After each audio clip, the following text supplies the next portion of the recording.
शादियों का सीजन मतलब 14 अप्रैल से अगले हफ्ते से शुरू हो रहा है और कहा जा रहा है कि इस सीजन में करीब करीब 40 लाख शादियां होंगी, इसका अनुमान लगाया गया है। तो ऐसे में आपके लिए ज्वेलरी खरीदने का तरीका क्या होना चाहिए, कैसे आप ज्वेलरी खरीद की प्लानिंग करें, कैसे आप प्योर ज्वेलरी को पहचानें और क्या अभी आपको खरीद लेना चाहिए या थोड़ा आप रुक भी सकते हैं, इसी पर आज हम बात करेंगे। मेरा सबसे पहला सवाल प्राइस के लिहाज से भार्गव वैद्य जी आपसे होगा कि अप्रैल से लेकर जुलाई तक शुभ मुहूर्त है सर शादियों का, तो मैं आपसे ये पूछना चाह रहा हूं कि जिनके यहाँ जून में या जुलाई में शादी है, क्या उनको अभी वेट करना चाहिए? क्या कुछ सस्ता गोल्ड आगे उनको मिल जाएगा या आपको लगता है कि आगे भी सस्ता होने वाला नहीं है? ऐसे में शादी चाहे अप्रैल में हो चाहे जुलाई में, गोल्ड तो खरीद लें अभी, क्या कहेंगे आप? अगर आप ज्वेलरी खरीद रहे हैं तो आपको जब भी खरीदना है वो खरीद लीजिए, बिकॉज उसमें प्लानिंग करना फिर बहुत डिफिकल्ट हो जाता है कि आपने गोल्ड लिया और फिर ज्वेलरी ऑर्डर करेंगे तो आपका वो टारगेट मिस हो जाएगा।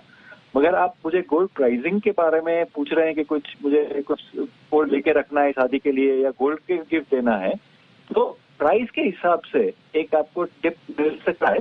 जब भी गोल्ड प्राइस 51,000 के करीब आए तो वो एक बहुत अच्छी बाई होगी और वो एक रिटेल बायर को ले लेना चाहिए।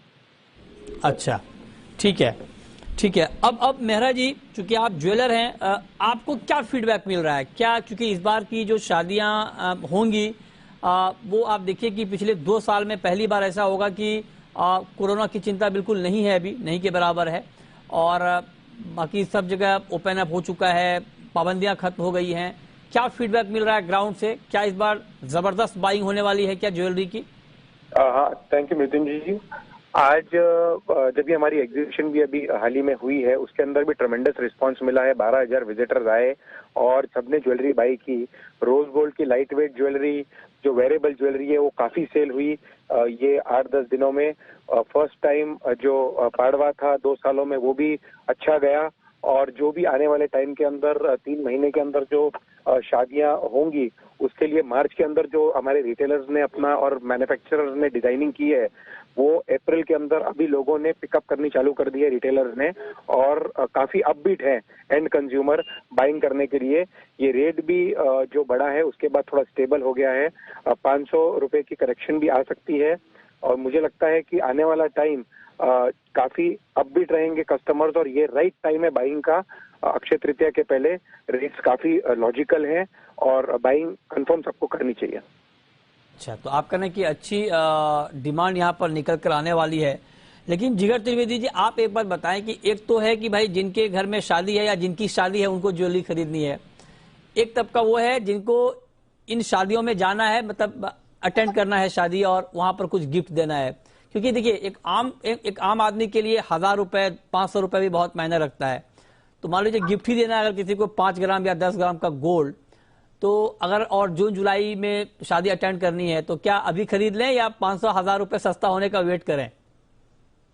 Good morning Mrityunjay. सी मुझे लग रहा है अगर आज खरीदना हो या आज गिफ्ट करनी है या 1 महीने 2 महीने बाद गिफ्ट करनी है, I am comfortable going long in sovereign gold bond. वो एक प्रोडक्ट है जो कस्टमर्स को इन्वेस्टर्स को काफी इंटरेस्ट यहाँ पे जग रहा है and I think as compare to the ETF bond हम गिफ्ट करेंगे क्या?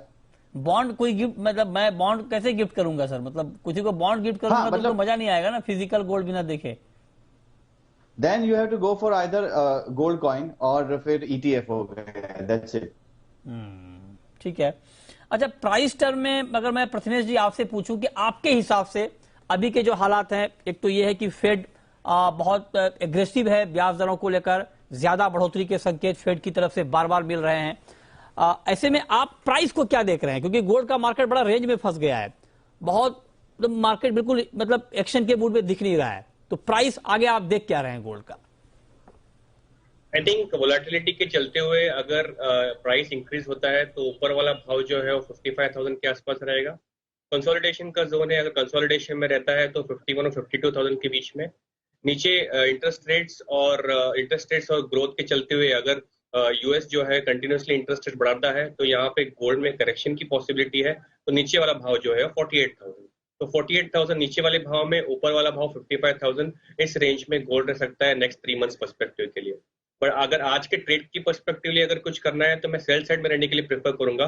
करीब यहाँ से 200 से 300 रुपए का फॉल आज के गोल्ड के सेशन में देखने को मिल सकता है। कि आज इंट्राडे के लिए आप गोल्ड बेच सकते हैं 200 से 300 रुपए गिरावट के लिए, और आगे का आपने रेंज दिया है 48,000 से लेकर के 55,000 तक का। तो ये इंट्राडे की भी कॉल हो गई, और आगे के लिए भी अगर आप गोल्ड में ट्रेड लेना चाहते हैं तो वहां पर ले सकते हैं। और आज के लिए जिगर की भी गोल्ड में सेल कॉल है, 51,800 पे बिकवाली की राय दी है उन्होंने, 51,900 के स्टॉप लॉस के साथ 51,600 के टारगेट के लिए। ये इंट्राडे की कॉल है। 51,350 के टारगेट के लिए एंजल वन की भी सेलिंग की राय, और जिगर की भी, आनंद राठी की भी सेलिंग की राय, दोनों कॉल सेल की है। तो इंट्राडे में आपके लिए कोई कंफ्यूजन है नहीं। लेकिन भार्गव जी, मैं आपसे ये बात पूछना चाह रहा हूं कि सर, जब 48,000 के रेंज में गोल्ड का मार्केट घूम रहा था तो किसी ने सोचा नहीं था कि इतनी जल्दी मार्केट 55,000 के ऊपर चला जाएगा, लेकिन यूक्रेन रूस की वजह से ये भाव चला गया।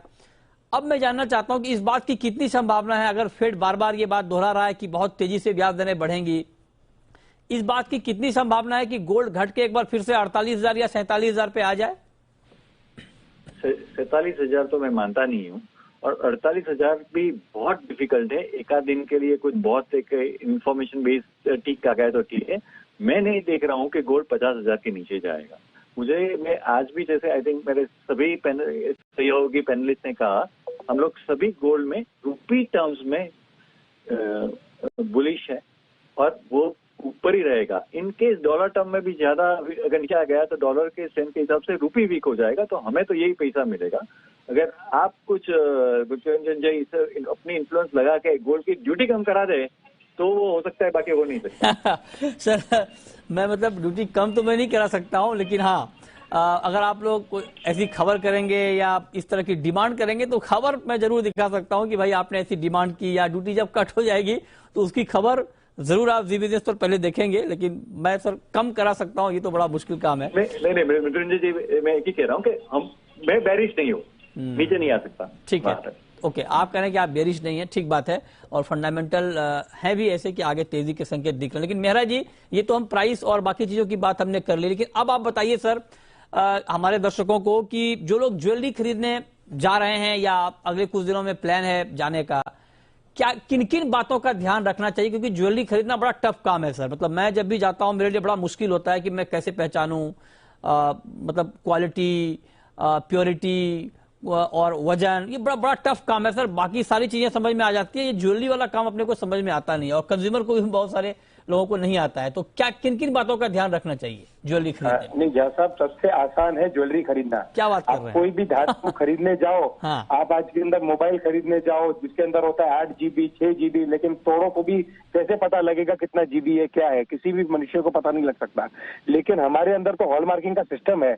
हॉलमार्किंग की गवर्नमेंट की स्टैंप उसके ऊपर होगी, 916 की स्टैंप होगी, तो आपको बहुत इजीली पहचानने में आएगा कि ये 916 का सोना है, 18 कैरेट का सोना है, 20 कैरेट का सोना है, इजीली पहचान में आ जाएगा। और आप उसके वजन के ऊपर, कांटे के ऊपर देख के, वजन देख के, ऊपर स्टैंप देख के, अपना डिजाइन आराम से सिलेक्ट करके आप किसी भी शोरूम के अंदर जाए, वहां पर भी ज्वेलरी देख सकते हैं, डिजिटल फॉर्मेट में भी ज्वेलरी देख सकते हैं, और इजीली सिलेक्शन करके बाद में शोरूम के ऊपर जाकर भी सिलेक्शन कर सकते हैं। ठीक है, तो बहुत आसान है ज्वेलरी खरीदना। अच्छा, तो आप कह रहे हैं कि आसान है सर, लेकिन एक बार बताइए सर कि प्राइस मेकिंग चार्ज तो समझ में आता है कि आप बार्गेन कर लें, कोई अगर 20% ले रहा है तो आप उससे बार्गेन करें तो आपको 10% या 15% में मिल जाएगा। प्राइस में भी सर दो ज्वेलर के भाव में बड़ा डिफरेंस होता है कई बार। कोई ज्वेलर, अभी मैं आज देख रहा था कि 48,000 के भाव पर देने को तैयार है गोल्ड, कोई 52,000 पे दे रहा है। तो इतना बड़ा फर्क सर दो ज्वेलर के प्राइस में कैसे हो जाता है? देखिए, आप कहीं भी जाएं, पहले तो गोल्ड का रेट है सपोज 51,850 हुआ, मान लो MCX, उसके ऊपर कुछ रिटेलर्स हैं जो मार्कअप प्राइस रखते हैं 300-400 रुपए का अपने गोल्ड के अंदर, जिसके अंदर उनका डिफरेंस और उनका वैल्यू भी उनको अंदर आ जाता है। ये चीज अपने अपना रिटेलर अपनी अपनी कॉल लेता है। कोई अपना लेबर कम कर देता है, कोई गोल्ड प्राइस के अंदर 1 या 2% का फर्क रखता है। तो इसके अंदर कोई डिफरेंस नहीं होता है। MCX का रेट देखेंगे, उसके अंदर अगर 1 और 2% का डिफरेंस हो तो मुझे लगता है कोई दिक्कत नहीं है रिटेलर पॉइंट ऑफ व्यू से। बहुत शुक्रिया मेहरा जी आपका, भार्गव वैद्य जी आपका, हमारे साथ जुड़ने के लिए, गोल्ड पर डिटेल में बात करने के लिए।